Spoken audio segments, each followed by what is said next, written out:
Yemo bibia kwa about the Basmart Ghana update so we a news update for Frokra ne de babe somo. Abusua Dr. Mahama Bawumia encounter with the media. Nene question ba ko ebeto Ogya eduru sa question ne de Dr. Mahama Bawumia ade se enya de se ode John Dramani Mahama ne ho che ne kra media encounter na se Gordon Asarbedi akon ofri wuntumi media ne question ya obusai na opese wo kire se John Dramani Mahama sorry de bia opese wo kire se ansa na MPP4 ebeba ban mu in 2016 no Dr. Mahama Bawumia ya wugina hoi woje to ho so se we economic wizkid and as economic messiah enso so ekamia koye se after se MPP4 enya power yi economy no adwrega aje se John Dramani Mahama describe no as failed economy.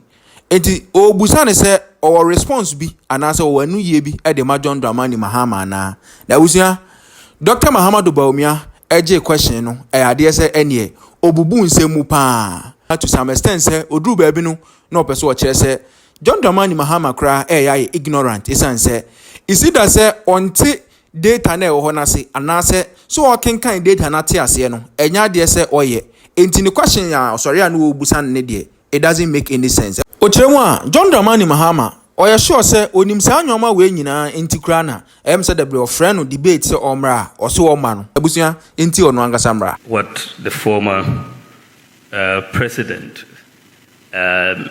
supposed to have said about me being an economic messiah supposedly who has failed.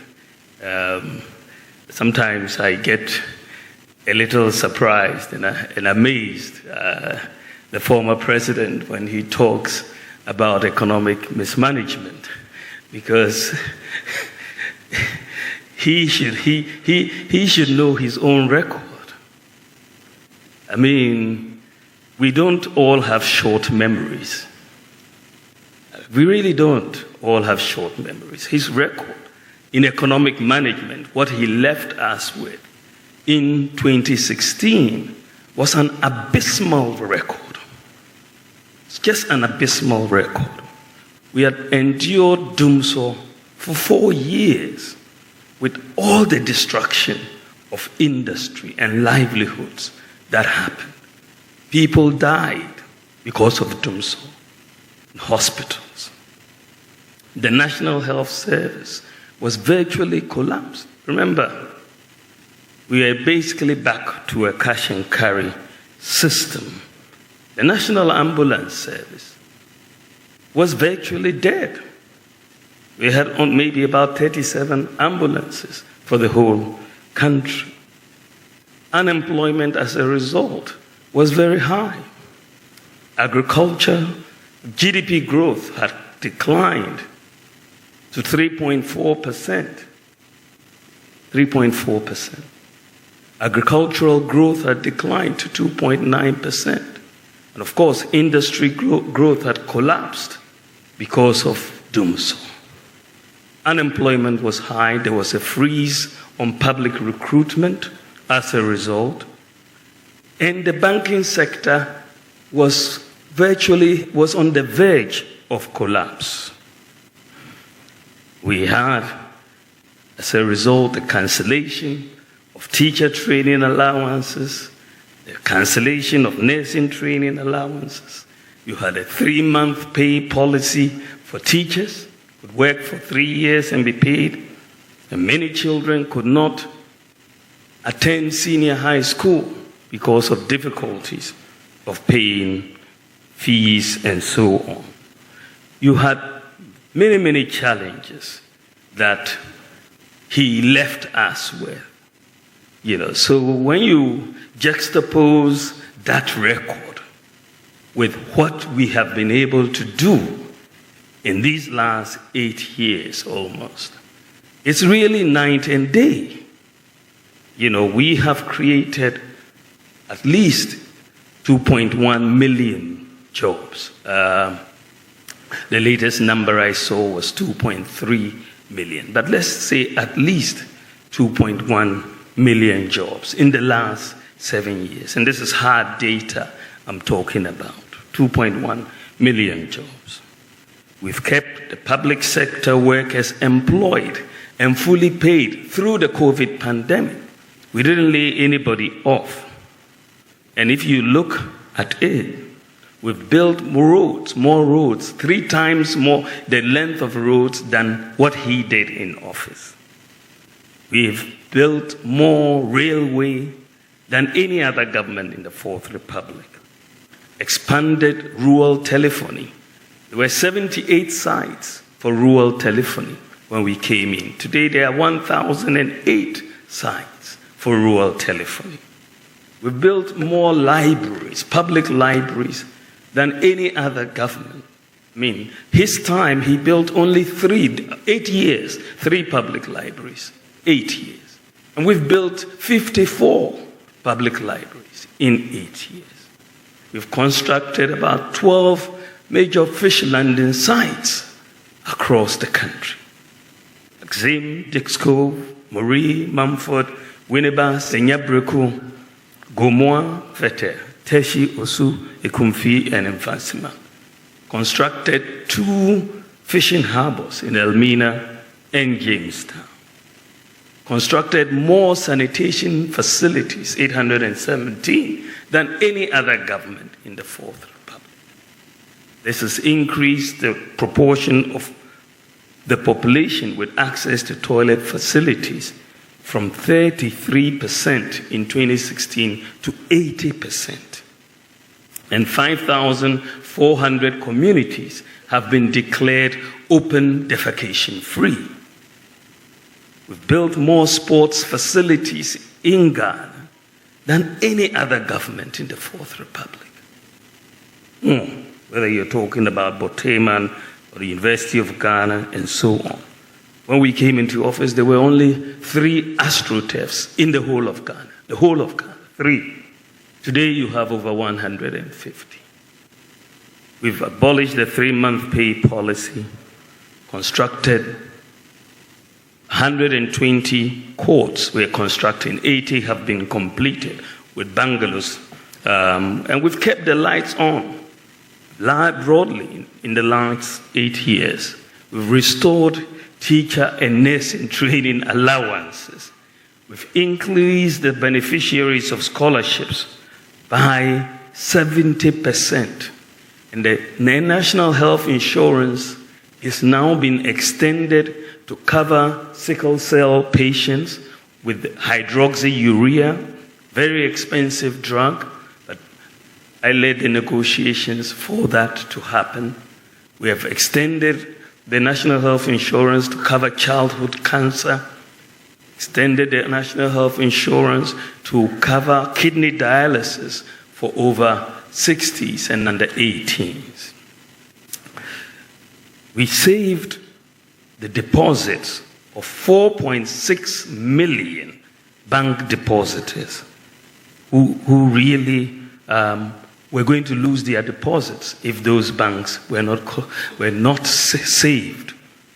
I don't understand whether the former president has taken his time to actually understand what happened in the banking sector. Some atrocious things happened. And this is why these banks had to be saved. They were not collapsed, they were merged into other banks. And no banking depositor lost 1 cedi. Everybody maintained. But you had very bad things happening. Some of the banks broke all the rules and extended loans way above the single obligor limits. They were given, in some cases, 1 billion cedis by the Bank of Ghana to help them get out of the mess. And they only got deeper into the mess. Another bank was giving capital to save the situation, was giving money from the Bank of Ghana's lender of last resort facility. And they used that money to go and set up Capital Bank instead of rescuing the problem that they had. They took the money from the central bank and went to set up another bank, which was also collapsing. Some took money and went and invested in private property.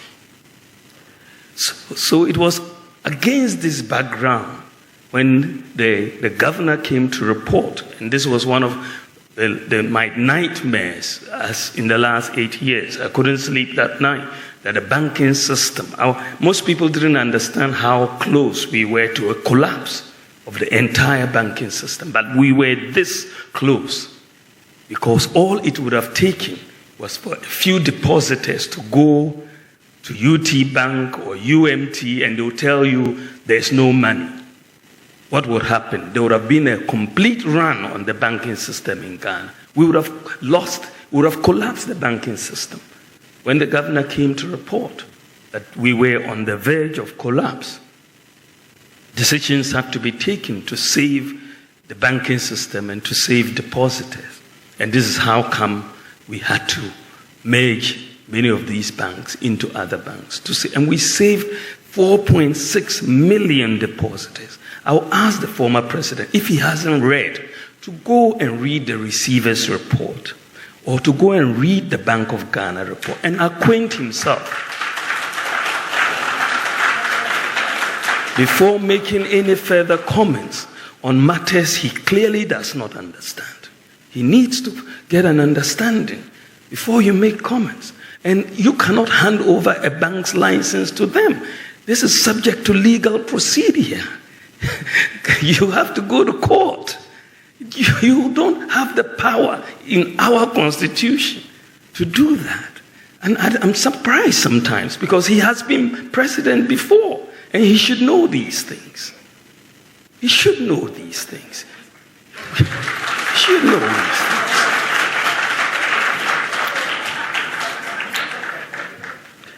Ladies and gentlemen, we have tripled the capitation grant per child since we came into office, from 5 cedis to 15 cedis. And what is interesting also is that we've had the lowest increase in electricity tariffs in recent history. Between his time, 2009, and 2016, when they were in office, the average annual increase in electricity tariffs was 50% a year. That's the average. Some of the years were 80%. Between 2009 and 2016, 50% average a year. In the last 8 years, the average increase in electricity prices has been 11.1%. This is the lowest average increase of any government since 1992. Any government since 1992. When we came in our first term, we abolished and reduced 21 separate taxes. And we reduced import duties by 50% between 2019 and 2021. 50% reduction in import duties. And that, of course, we had to go back on that when we got into the crisis. We introduced the National Rental Assistance Scheme to help to deal with this problem of rent advance. And it is one of the best schemes that we have seen. It has worked very well, and we are going to expand it for the rest of the country. We are going to put in serious money, because with that, you don't need to pay 2 years rent advance. We will pay the landlord and you just pay monthly, and it's working, and of course, working with the private sector.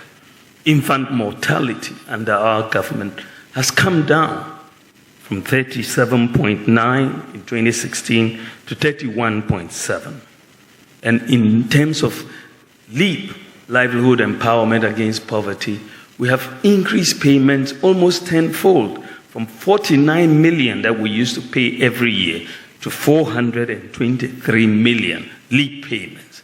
Now, National Health Insurance, NHIS expenditure has also gone up from 1.1 billion to 6.8 billion. During COVID, we had free water for everybody for a year and free electricity for lifeline consumers and all of that.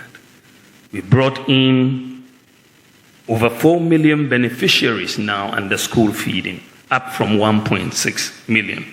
We've absorbed the examination fees, for all students of BCA and WACC. People were sacked from examination centers for not paying examination fees before we came into office. We've doubled the number of student loan recipients from 30,000 to 58,000, almost double. We've also, of course, introduced mobile money interoperability to make almost every adult Ghanaian have a bank account through the Momo's account interoperability with the bank account. In fact, the whole of Africa, Ghana is the only country with 100% access to financial inclusion. 100%. The whole of Africa, Ghana is the only country with 100% access to financial inclusion. What is interesting is that when I first made a statement and I said Ghana was the first country in Africa to have mobile money interoperability between banks and Momo accounts, some people decided to fact check me. And they said that I was wrong. Just that they didn't understand the terrain, the fact checkers. So I took my time to explain to the fact checkers exactly what was happening in the field. Unfortunately, once they understood it, they didn't come back to withdraw. They just kept quiet. You know, today, when chalk was a problem, remember, chalk in our schools under the former president, when it was a problem. Today we have acquired tablets to give to the students. Every senior high school student is getting a tablet that we are having. So I'm just putting some of these points together. You know, Agenda 111, so far we've built 47 hospitals, 428 CHIPS compounds, 230 health centers. I mean, that is massive. That's excluding Agenda 111. We've brought in drone delivery, and Ghana is now the whole world's, the largest medical drone delivery service in the whole world.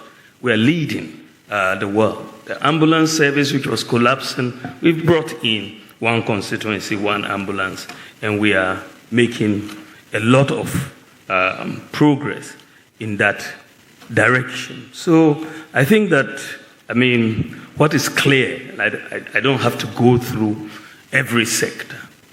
The data, for me, I speak only with data.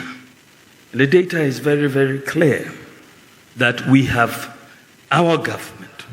We have outperformed the government of former President Mahama in the management of the economy in virtually every sector. Virtually every sector. You tell me whether it's GDP growth, whether it's per capita income, whether it is industry growth. I mean, virtually every sector we have outperformed him. So he either does not read or he does not understand the data. He needs to do one of the two. Take his time to read the data and understand what it is before he comes out to speak, because he will speak out of ignorance. Because if you understand the data, and I believe that as a former president, he does understand the data. He must understand the data. And I believe that is why he doesn't want to debate me.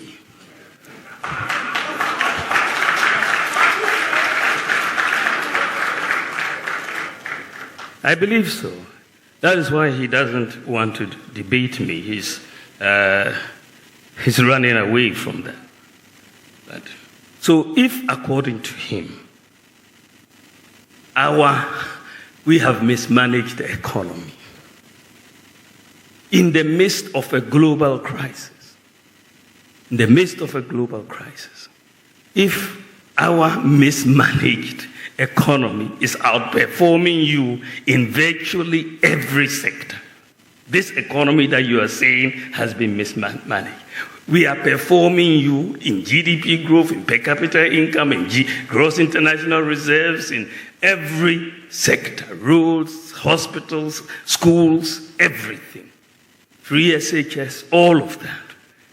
if this is the mismanaged economy that is outperforming you in your economy that had no global crisis, no crisis at all, but you couldn't afford chalk.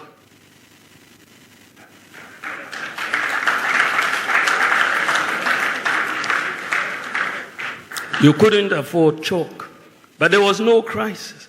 So if our mismanaged economy is performing better than your better managed economy, then in that case, you must not have been very good. Let me put it mildly. I was going to say incompetent. Because our bad economy it's much better than your good economy. I mean, it doesn't make sense. So I think that the matter, I hope that this matter can be settled. There's no way he can say that his economy that he managed as president, by the way, I'm not yet president, in another 3 months, inshallah.